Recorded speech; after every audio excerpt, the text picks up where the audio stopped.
Two. Hey, hey. Hello. I am testing. No, I'm actually Nathan, but yes, I am also doing. You can't the say test. your name yet. We haven't gotten there. No, we haven't. Are we recording? I mean, the preliminary mic check. I mean, yeah. I suppose. Is the tape rolling, as it were? Twir. It be rolling if it were as it were. Twir means it was and is no longer. Tis. Yeah. Okay. Yeah. Okay. Just want to be clear. I mean, it twir, but tis also. Twir, but tis also.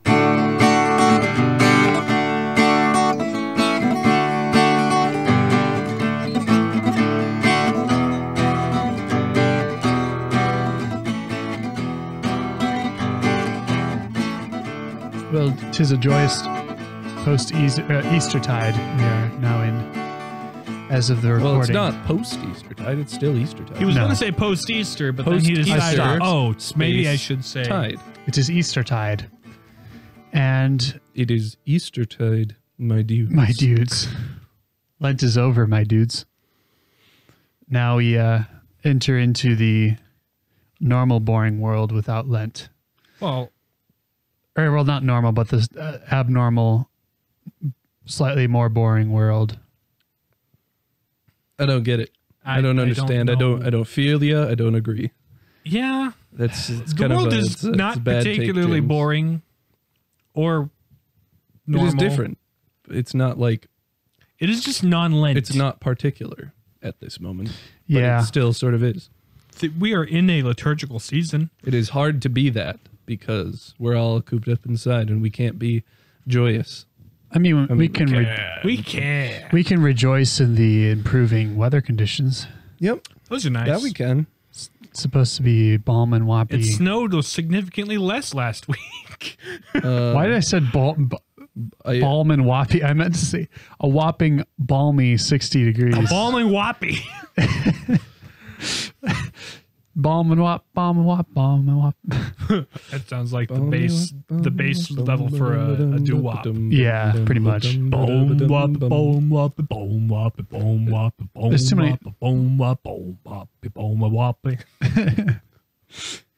But yeah, no, definitely joyous. At least we can rejoice in the resurrection in such times. At least we can always rejoice in the renewed resurrection. consumption of alcohol during the podcast. Yes. Whiskey's back, my dudes. Yes. We've got some Woodford Reserve today. Rather tasty stuff. Yeah, yeah. This is the fourth, fifth different kind of whiskey I've actually tried since turning 21.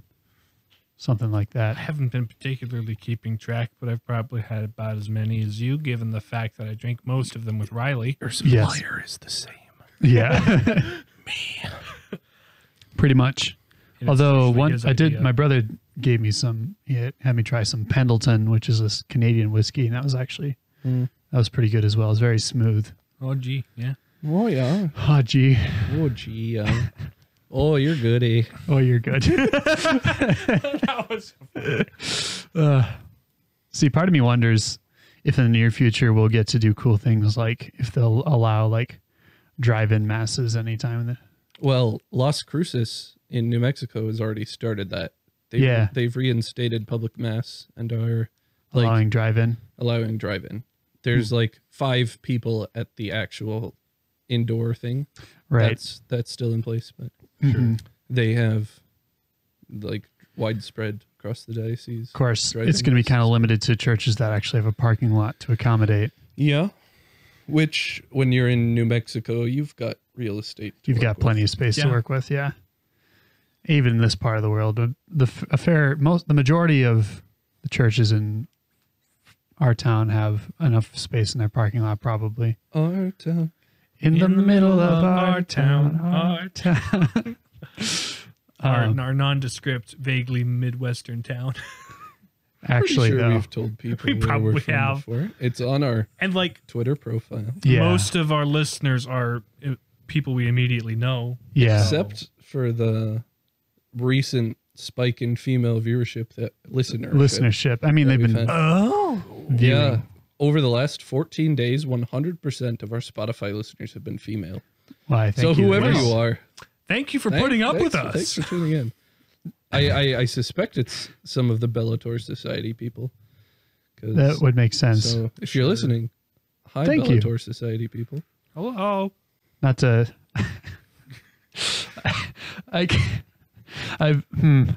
This is probably the most female attention I'll ever get in my life.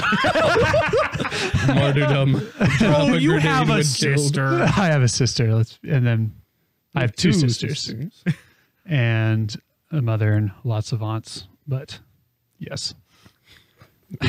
Oof size large. All relatives. So, but yeah, glad we can get any sort of growth in the podcast, however we can accomplish it. Let's see. We took a little break there to celebrate Easter. I mean, we could have recorded an episode because we weren't really doing anything else, but it was sort of it's good to spend some time in withdrawal from the world for Holy Week. Especially over Holy Thursday, Good Friday, Triduum. If we had normal masses, we would have taken a break anyway, so we just decided to do it. Well, not necessarily, but I mean, we might have we would have recorded all the more day. taken a break. Yeah.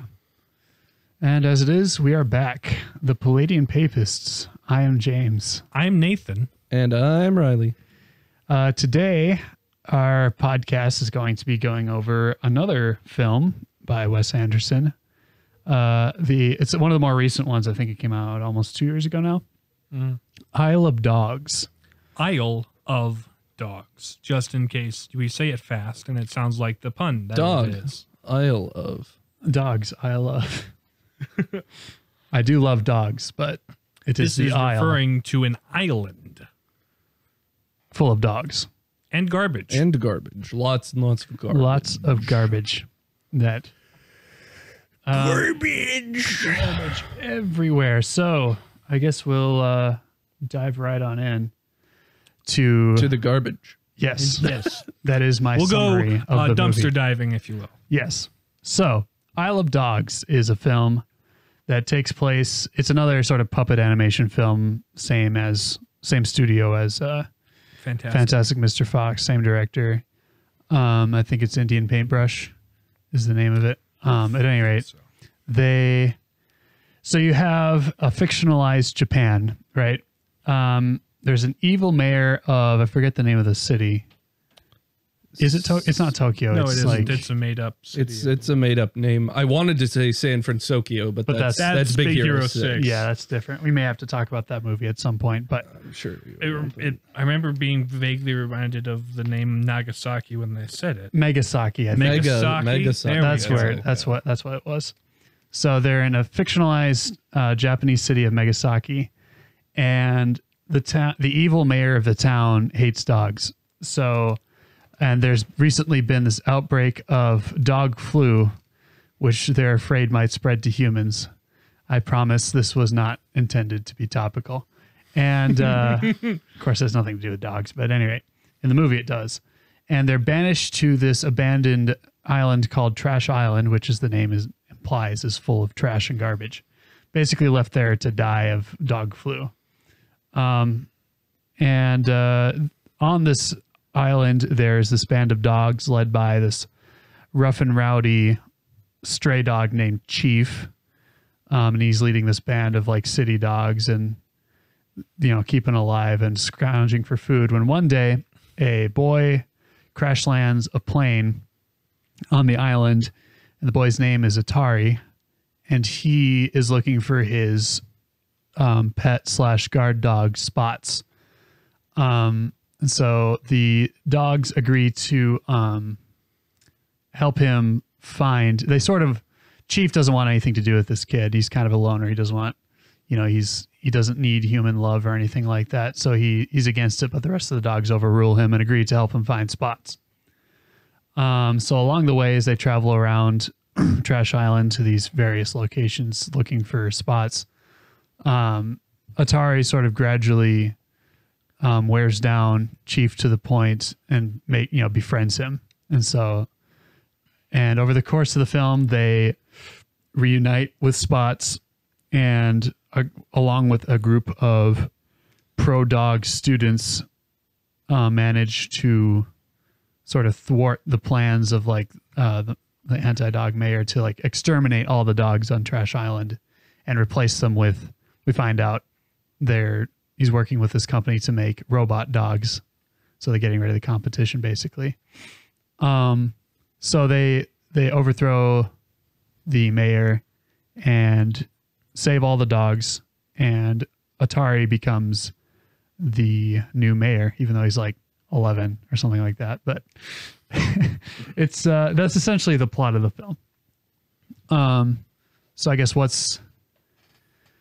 there's a little more complexity. I think we should talk about the aesthetic of the film. The aesthetic, yes, because it is very unique. Being another puppet animation film, Fantastic Mr. Fox had sort of an autumn color palette. Autumn color palette, kind of 70s vibe to and it. More of a storybook composition to everything about it. Yeah. This is a little more gritty than Fantastic Mr. Fox. The colors are a lot more washed out and bleak. There's a lot more grays and dull blues in the color palette. Yeah, it's kind of a wintry, but then they incorporate a lot of like the Japanese, obviously, culture. Most of the kind of one of the funny things in the film is all of the humans speak Japanese except for this one American foreign exchange student in the who's occasional. there for plot reasons. Yeah. So she's the only one that speaks English because and then they want you to understand the plot. Yeah, and people who will speak English to her. But yeah, the humans all speak Japanese and the dogs speak English, as is explained in the opening credits of the movie. So it sort of creates this effect of, the dogs understand each other, but they don't understand what the humans are saying. Except for specific things like sit or sitto. Or and no sort of Japanglish, things like that. Respecto, which means the opposing party gets to explain their point of view or something like that. Yeah. But yeah, there's like the whole linguistic thing, which apparently when they brought it to Japan, the whole thing was translated into Japanese, and like the language barrier joke didn't land and people didn't really get it. It was kind of weird for them, but at any rate, yeah. So there's sort of more of a wintry sort of. I don't know that I entirely agree with that. I mean, it's definitely bleak, but it's not really wintry. No. True. Yeah.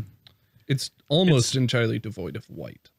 It's sort of everything's an off-white. It's like a misty gray, bleak. Yeah, I suppose more to drive home. Like they're on this bleak trash island, struggling to dogs are struggling to stay alive. It is also sort of like contrasted by the dogs, who are not uniformly gray. No, like there's a lot of like reddish brown dogs, like Scarlett Johansson's dog. Yeah. Yes. The former show dog.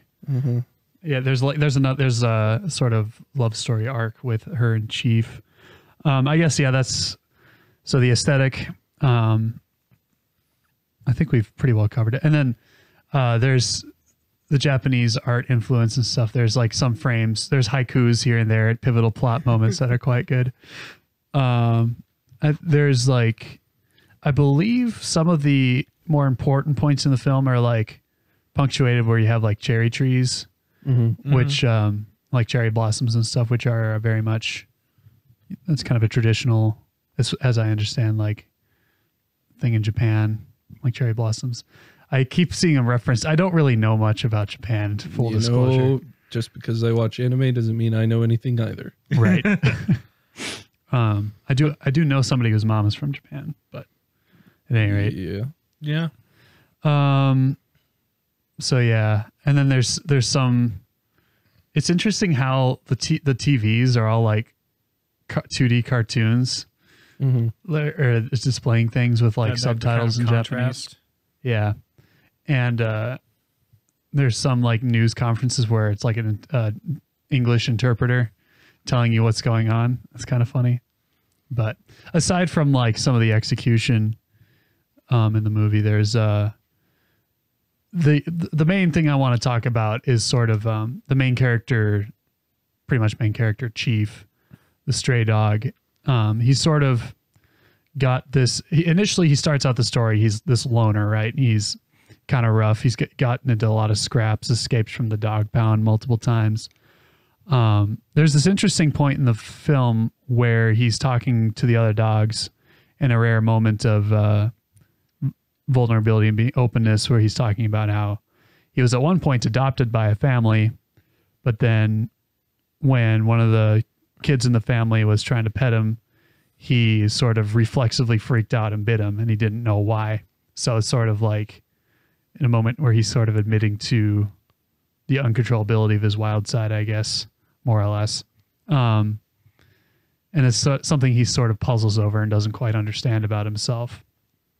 But he sort of eschews, like he has sort of this disdain for the idea of being dependent on a human master at the beginning of the film. And so he wants nothing to do with Atari, the boy who shows up. But then over the course of the movie, Atari sort of, he's very persistent about getting Chief to love him, basically. Yeah. Mm-hmm. He's like, all of the other dogs immediately are like, yep, human. Yep. I'm going to follow him and do what he says because he's great and we love him. Mm-hmm. It's just like, like dogs do. They just Mm-hmm. unconditionally love you immediately when they meet you. But it's sort of the turning point in their relationship. They get separated from the other dogs, so it's just the two of them. And he just whips out this kit full of grooming supplies. And well, it starts out they're in this sort of abandoned theme park, and he sees this big slide he wants to go down, and Chief's like, "Don't do it. I know you want to do it, but don't do it. We got to keep moving." Then he does it anyway, and he's like, "All right, fine." And then he finds this old piece of pipe, drops it in front of Chief, and says, "Fetch it." He's like, "Not gonna do it." And then he sort of insists, and he's like, and then he throws it. He's like, "Fetch it." And Chief's like, "I'm only going to do this because I feel sorry for you." Sort of. And then they play fetch for a little bit, and Atari gives him a treat and calls him a good boy, which he'd never gotten a treat or any sort of positive attention like that before in his life. And so then Atari whips out the grooming kit out of nowhere and just like gives him like a bath and all this care and love that he'd never gotten being a stray. And he's like this black, scruffy scoundrel. Mm-hmm. But then he's got actually underneath all that, he's got kind of a pretty white, black spotted coat. Which, by the way, is very reminiscent of the dog they are looking for. Spots, yeah. It looks identical to him, in fact. And it's sort of interesting. And they find out that actually the two dogs were brothers. And Chief had been the runt and sort of, abandoned by his family, more or less, and left on his own. But he reunites with his brother, who's taking care of this society of dogs that were taking shelter in the... had been experimented upon. Yeah. And they'd managed to break free. But they... so Spots, the other dog, is, started a family. He's got a mate, and they're going to have puppies. And so he's sort of taking on new responsibilities. So he passes on the mantle of being Atari's guard dog to Chief, who, now that he has this newfound relationship with Atari, accepts and sort of marks a change in his character where he's willing to, accept human love and then also be, a good guard dog with a human master, accepting responsibility and like the possibility of like a family and stuff too. So yeah, that's kind of Chief's arc there for the most part. I think it's sort of implied that him and Scarlett Johansson's dog. Why can I not remember her name? Her name is Scarlett Johansson, the dog. Isn't she like Trixie or something like? No, that's the Triceratops in Toy Story 3. No, that's the Hobbitses. Yeah, Trixie Hobbitses. But the way I was sort of thinking about Chief's arc the other day was like it's sort of a metaphor for like, I feel like for a lot of guys, there's sort of like this I don't need anybody attitude to, some extent or another, especially like when we're, younger like we are, sometimes it's easy to think that, you know, I can just kind of do my own thing. But then there's being able to accomplish more when accepting responsibility.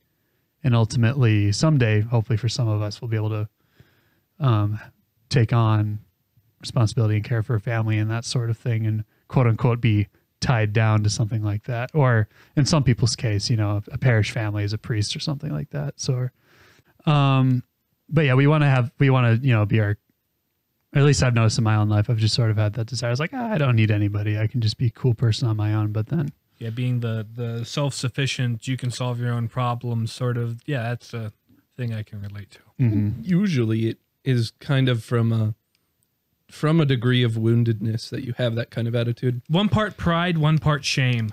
Yeah. You had an experience where you placed your trust in someone else and they didn't really follow through with it or something like that. Yeah. Which is kind of reflected in Chief's arc, where he doesn't trust himself with other people. And, right.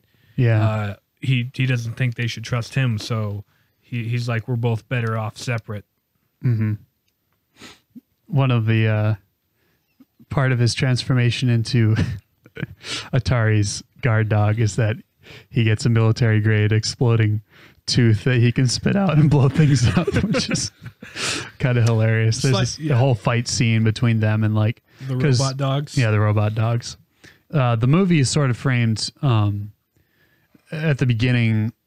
They tell the story about an ancient clan in Japan that is trying to hunt dogs to extinction, but then out of nowhere, a warrior samurai boy kills the head of the cat people clan that hates dogs, and saves the day. And so that sort of symbolizes the conflict between Atari and it turns out he's like the nephew and ward of the evil mayor.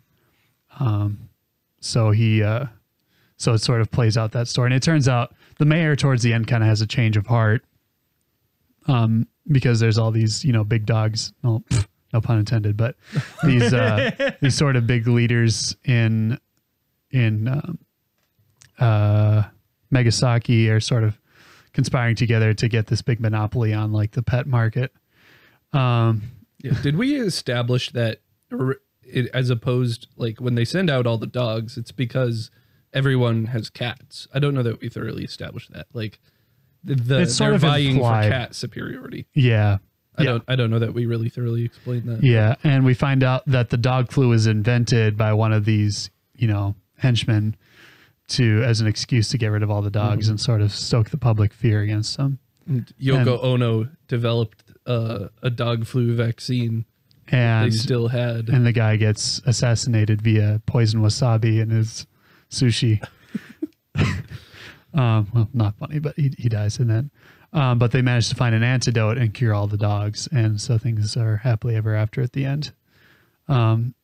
There's a part of there's a scuffle with like the evil henchman in the climactic scene at the end of the movie where the Mayor Kobayashi is fighting with the sort of evil, very pale-faced guy. His not to pet to butler. Yeah, the butler, the evil butler. And he in the scuffle, for some reason, Atari gets his kidney. Like, he lost one kidney in a train accident that killed his parents, and for some reason he loses another kidney in the scuffle. And survives nonetheless. Yeah, and he his uncle donates a kidney to save his nephew. And they're like reading out of an anatomy textbook as they're doing the surgeon. It's one of my favorite parts. There's a slightly odd sense of humor about this film, by the way. Yeah, there's little things. There's a sequence at the beginning where it's really well animated, or well, not the beginning, but it's more or less the beginning. Towards the beginning, where like fight between the two groups of dogs. Yeah. She, he'd bit your ear off. Yeah. Wait, before we tear each other to shreds, why don't we just open the bag and see what they're fighting over? A garbage bag full of junk food, and then it's not even really food. It's like half devoured by worms at this point and everything. Yeah, but it's still worth fighting over based on everything else. The dog played by Edward Norton is just like reading through like this list of like crappy things in the bag. Then halfway through, Chief just cuts him off. It's like, all right, it's worth it. And then they get into a big fight with the other pack of dogs. But yeah, that's sort of a and the Jeff Goldblum dog. Oh yeah, you heard the rumor, right? Yeah, you heard the rumor, right? Yeah. And then Bill Murray is just sort of his dog character was a mascot for a local baseball team that wasn't any good. What else? Let's see. So and then randomly star-studded cast. Yeah, I think the Chief is played by Bryan Cranston. I think, if I'm not mistaken, Bryan Cranston's one of the main dogs. I know that for sure. Whether that's Spots or Chief, I think it's Chief is Bryan Cranston, and then you have Jeff Goldblum, Edward Norton, and Bill Murray, who the two of them are kind of regulars in Wes Anderson movies. Yeah. So yeah, the Chief's whole change, from being a renegade to accepting responsibility is kind of the main story arc. And then you also have initially Spots sort of shifting from being the Atari's guard dog to sort of helping these poor dogs that were, had been subjected to these horrible experiments and stuff in this lab and managed to rebel and break out. He sort of takes them under his wing and becomes their new leader after the old one died, and sort of helps them achieve some sort of normalcy, and starts a family. And so he has like new responsibilities now, which at first Chief, now that he has this relationship with Atari, he sort of takes issue with, but then kind of sees reason in it, becomes a new guard dog. Yeah. Oh, and then another thing too is that in the scuffle, Spots does sort of sacrifice himself to save Atari at the fight at the end of the movie. But he doesn't actually die. So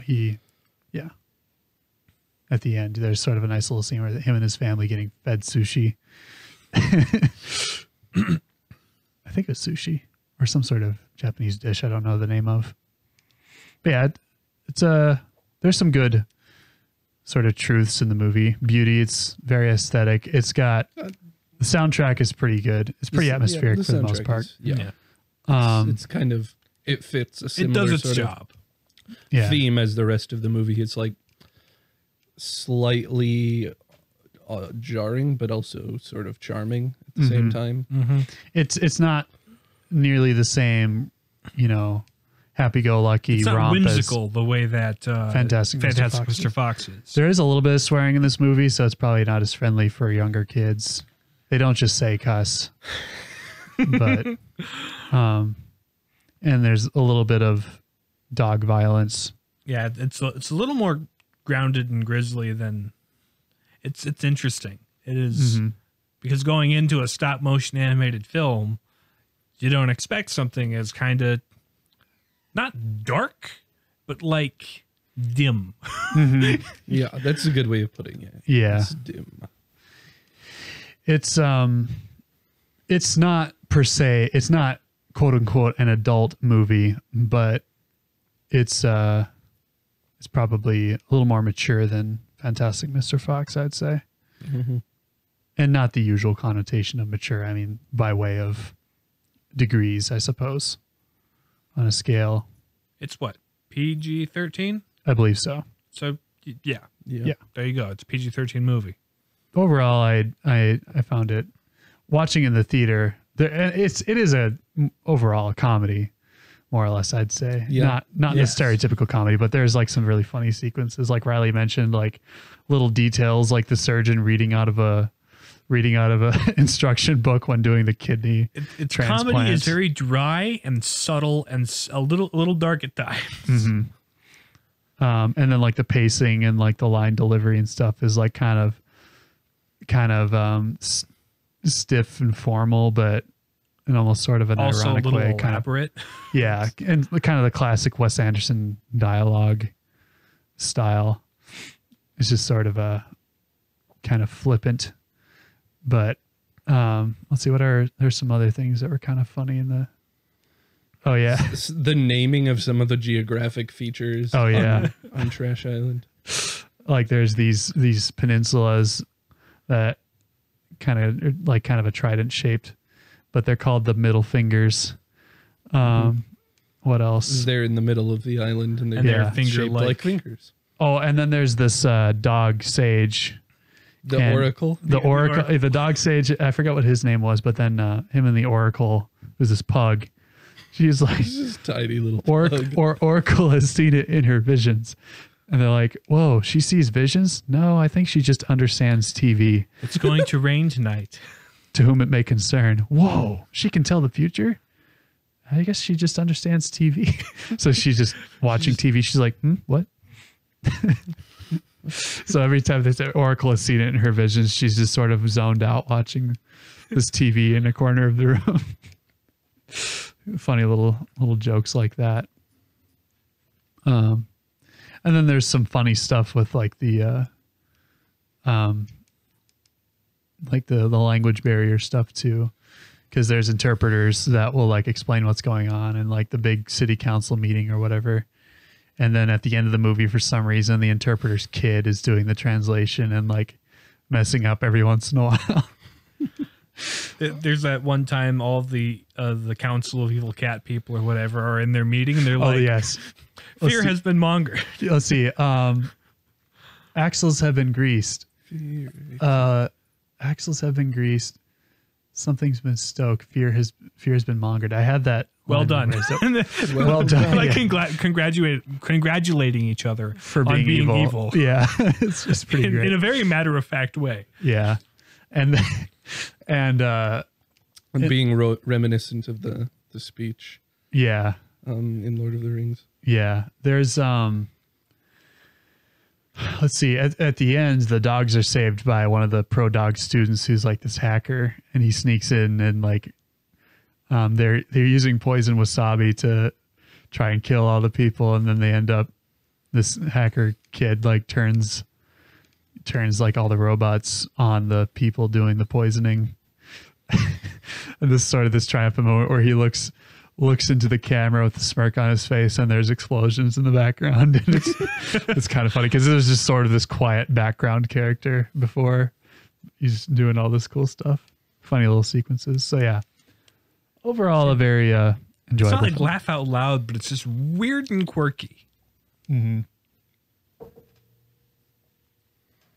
So, in summary, Transcendentals.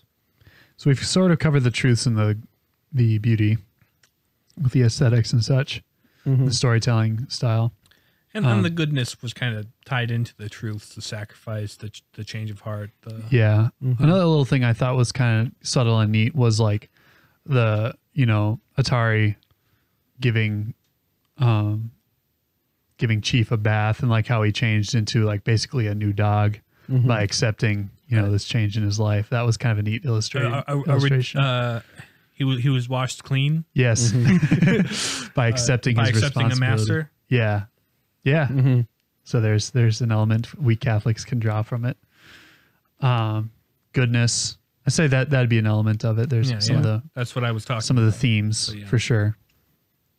That'd be the main thing, and then overall, like sort of the unity of it all, how it all comes together. Yeah, there's all the pieces work together with while being very distinct. Yeah, it's really cool how Wes Anderson is able to do that with these. Yeah, it's kind of like it's not a uniformly dark movie, because there's a sequence where they're traveling and it kind of flashes by several different scenes, and there's like a nicer meadow-ish thing that they're walking through, and it kind of sticks out because these certain characters will have a different color palette, or different areas will have a color palette that stands out from the rest of the film, so it gives it a different tone, and then as they're going that journey montage, there's sort of this soft guitar song. And this guy's singing about like basically swallowing pride and that sort of thing. So it's kind of an interesting additional reinforcing that point. But yeah, so there's goodness. What else? Truth, goodness, unity. Yeah, there's like things like at the beginning of the movie. It's kind of a lot like Edgar Wright movies where there'll be like set up and like little subtle hints throughout the movie that are all resolved at the end. That's just good storytelling right there. Yeah. And there's like this little detail too where like Atari and Spots have this they have these connected this connected headset. Earpiece. Yeah, earpiece thing that blinks green when they're within range of each other. And so like as they're getting closer and closer, this thing sort of on Atari sort of starts crackling to life. It's like giving hope that Spots is still alive. And the interesting thing about it being stop motion is there's a whole lot of attention to detail in the background that just stands out all the more when you realize somebody had to physically touch that and move it. And the dogs very much behave like the dogs are very well animated in this movie. Like they're expressive and stuff, but then they act like they're very dog-like kind of. It's kind of funny how sometimes even in the writing of the characters, they're a little bit dog-like, where it's like Atari, when he first meets the dogs, pulls out like a treat, and they're like, "Oh, yeah, oh, he's got a treat." And they perk up, and then like when they're fighting over something, and then they'll like the next minute they'll just be like kind of chill. What else? There's another towards the beginning of the movie when they first start helping Atari look for Spots. They find this dog cage, like, oh yeah, we know where Spots is, we think, and then they go to this dog cage kennel thing, and there's just a skeleton inside. It's like, oh, I guess he didn't get out. We couldn't find the key, and Atari just pulls the key out of his pocket. So they think that Spots is dead, but turns out it's a different dog because the SPO on his collar was Sport, not Spots. Yeah. It's funny because like Bill Murray's dog just sort of thinks it's cool and takes it. It's like, where'd you get that? I found it. Thought it was cool. You got that from the dead dog, didn't you? Yeah. There's some overall unity. Sort of the samurai story at the beginning, and like Atari even wins everyone over by reciting this haiku he made. It's funny. The last line is completely unrelated to everything else. It's like falling cherry blossom. But yeah, it's kind of neat. I suppose we have to mail our $5 check to Bishop Barron. Why is that? Didn't I tell you guys about this? No. Someone, I think it was Hunter, was tweeted every time a young Catholic uses the words truth, goodness, and beauty, Bishop Barron gets $5 in royalties. Ship off another check, boys. Same thing with Von Balthazar, or more people than Bishop Barron talk about Balthazar. True. Clerically speaking, talks about Balthazar. Catholic stuff you should know talks about Balthazar. Lots of people talk about Balthazar. I feel like if we want to become a Chad podcast, we may need to start like implementing like Catholic writings and stuff into our examinations, but probably that requires show prep. Yeah. And I have no excuses now. I mean, I did a little bit of show prep for this. I actually wrote down the summary. Yeah, there's like so I wouldn't 5 bullet points over there. That went really well. Yeah, you prepared for the Warcraft episode. That went really well, yeah. Nathan was pretty well prepared with Metroid. Yeah, I had written down a couple bullet points beforehand, and also I'm very familiar. But anyway, it helps to be very familiar with your source material. Enough about our methodology. Yeah. Yes. Can we behind the scenes? Overall, I'd say I could, would heartily recommend oh, yes. to persons over the age of 13. Probably 13, somewhere in that range. Anyone over that age there. It's a neat little movie. And I mean, if dry humor isn't your thing, sucks to be you. But no. Why are you listening to this podcast? Yeah, why are you listening to this podcast? Let's be real. But if you are, we appreciate it. Yeah, we recommend this film. There's some good things to be drawn out of it as Catholics. It's overall pretty wholesome for the most part. There's a couple, a little bit of coarse language, but it's even like the instance of coarse language is is actually is intended to be a pun yeah. because Because a particular insult means you are the offspring of a female dog. And when it was When perfectly it's being in fed by a context. dog. Yeah, the joke of it is said perfectly in context. So, yeah.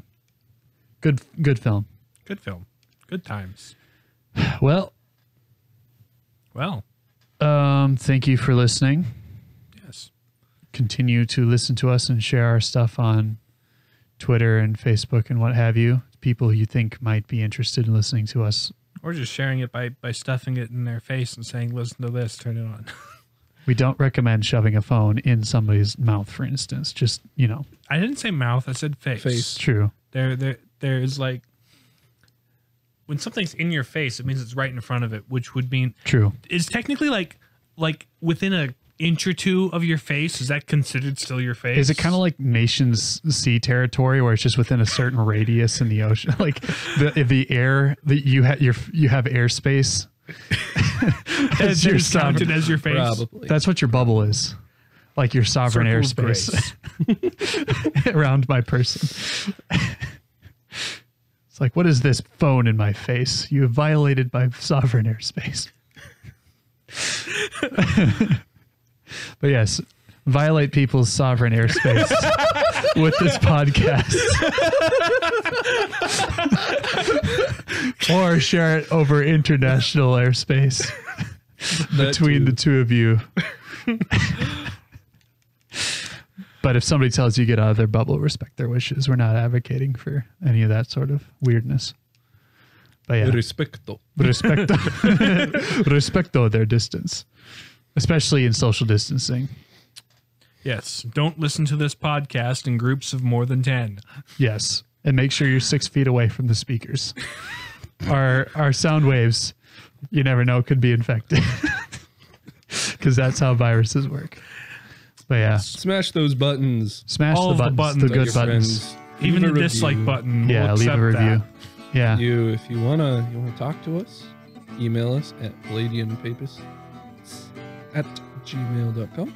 And leave us a like on Facebook. Follow us on Twitter. Tweet at us if you liked what we talked about. Yeah. Or if you have suggestions or questions. Yeah, if you have anything you would like to see us cover in a future episode, be sure to shoot us a message on any of the aforementioned platforms. But yeah.